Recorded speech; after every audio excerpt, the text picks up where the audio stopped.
This next exercise is a dead bug. So dead bug exercise is an abdominal exercise, and one of its major goals is that we want to be able to have a nice neutral posture for our back, but also getting that core engaged. So compared to something like a sit-up where we're flexing through that's not super functional when we want to do some sort of tougher exercises, or a lot of people with back pain.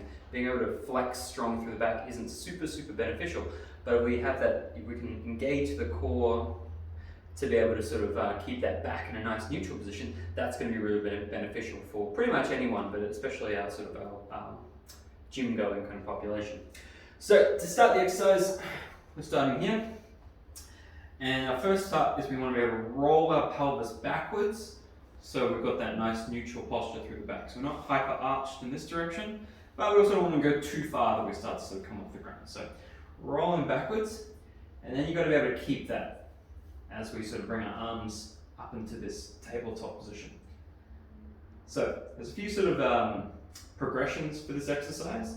The easiest one is just bring your arm down. That into itself is going to challenge that. Our next progression is just to do one leg. And then you guessed it, the last progression is to do both one leg and one arm. Like so. Now the challenge for this exercise is to make sure you're not arching through the back when you go through the exercise. So keeping that neutral position, coming up and holding that contraction.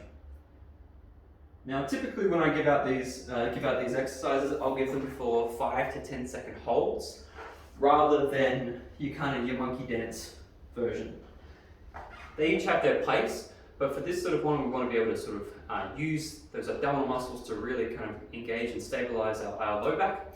Holding it is going to be a lot more beneficial than going through it nice and quickly. So keep that, make sure the key point is being able to keep that pelvis rotated backwards, so keep that nice neutral position and keeping that throughout the exercise. So give it a go, work it into your warm-ups.